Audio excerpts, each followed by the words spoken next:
Dr. Julie S. Talimudao and Ma'am Solima S. De La Cruz, and of course our grade 6 advisors. Good morning once again. It's my honor and pleasure to introduce our guest speaker today. She is an alumna of this school, graduated in 1971 as Fourth Honors, and was salutatorian at St. Joseph's High School in 1980, where she was awarded the Jerry Rojas Leadership and National Stage Award.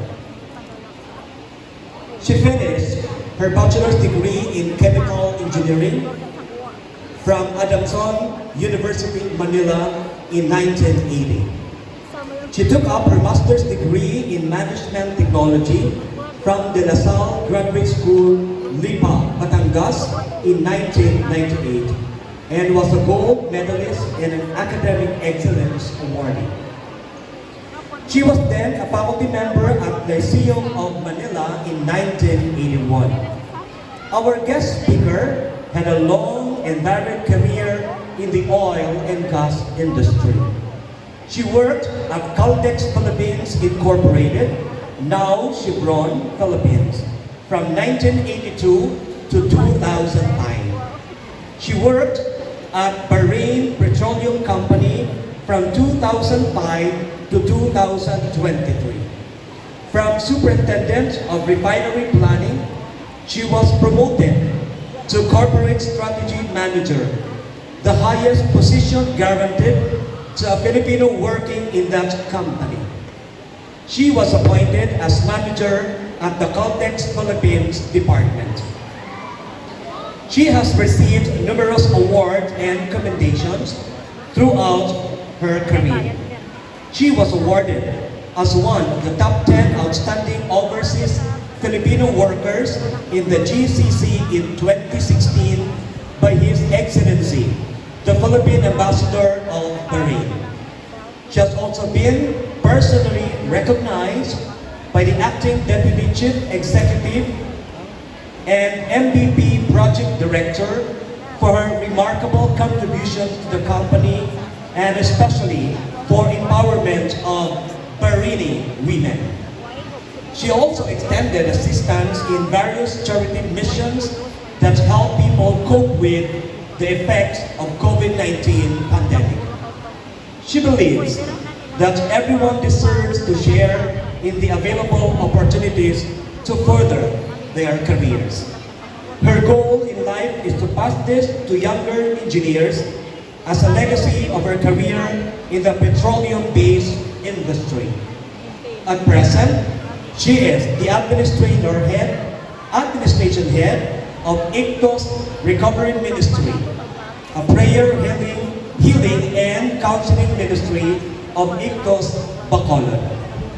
Well, ladies and gentlemen, please join me in welcoming our guest speaker, the alumna of Class 1971, Engineer Abilin Onyate Ferrer.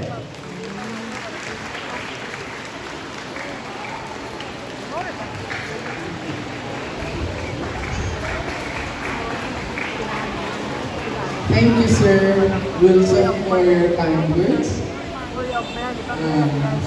Dr. Julie Talimudao, the Public School District Supervisor, Ma'am Solima De La Cruz, our dear CLNES Principal, our dedicated teachers and staff, hardworking parents, and our graduates and future leaders. Good morning. Don't feel nostalgic kung pag-abot ko this morning.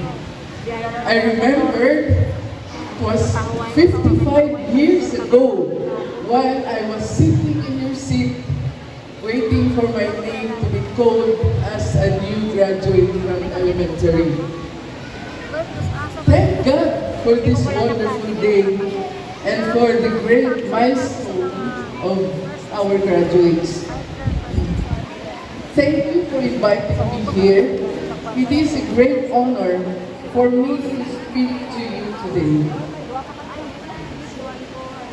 Your graduation theme speaks of the desire of every nation-loving Filipino to be guided by leaders with competence and character exhibiting corruption-free governance.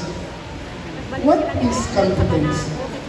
Competence is possessing the knowledge and ability to do work well. Competence enables one to get something done with expertise and to do it efficiently and effectively. It provides credibility and it can be developed by building on a skill or talent. How about character? Character represents integrity, humility, and trust. Character ensures consistency, trustworthiness, and ethical decision-making, even in challenging times. A person of good character can be trained to be competent, whereas a person with flawed character will be difficult to fix. Is it wise to choose leaders based only on their ability to get things done, despite glaring character flaws? This debate has become a topic of national conversation and comes amid growing concerns about the sharp decline of moral values. Yet, when it comes to choosing political leaders, many seem willing to throw caution to the wind, believing and justifies the means. Leadership is influence, and people do what people see. This means that failures of character and conduct among leaders tend to manifest to those they lead. When leaders are corrupt, corruption becomes the norm. If we do not take good character today, what harvest will the next generation reap in the future? Preparing to lead with competence and character requires balancing your technical know-how with moral integrity. Developing both requires continuous learning, humility, and accountability.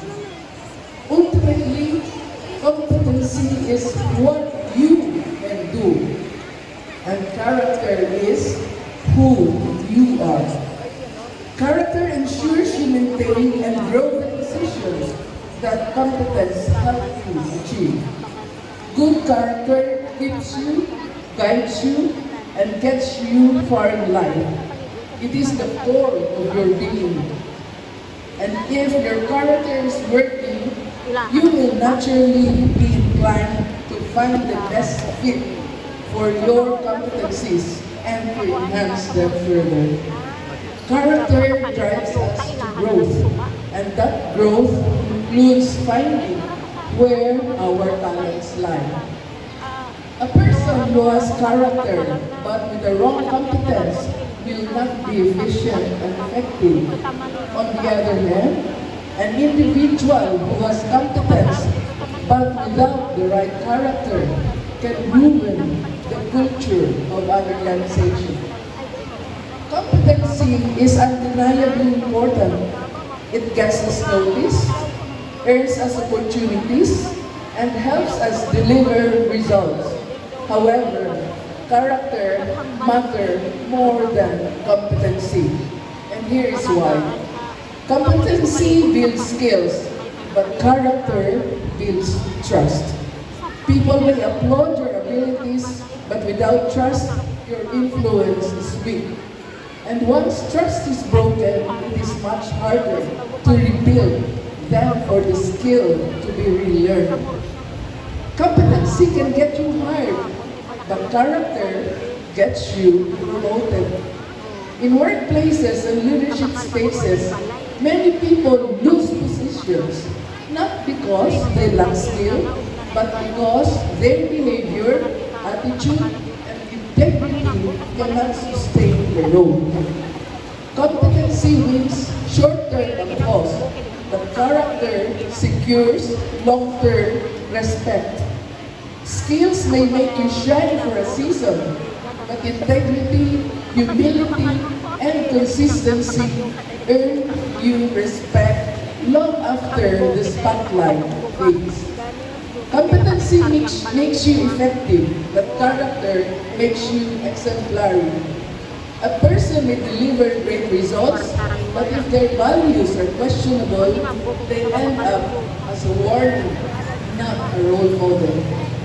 Competency is about doing things right, but character is about doing the right things. You can be excellent at achieving goals, but if the process lacks integrity, the outcome still falls short. In truth, competency opens doors, but it is character that keeps those doors from slamming shut. Competency earns applause, but it is character that earns trust. People can excel their skills, climb the ladder of success, and even reach admirable heights. But if character is missing, it is only a matter of time before everything begins to collapse. And perhaps that is what truly defines how far we go. Not by what we achieve, but by who we have become. As the Bible in Proverbs 22:1 says, a good name is more desirable than great riches.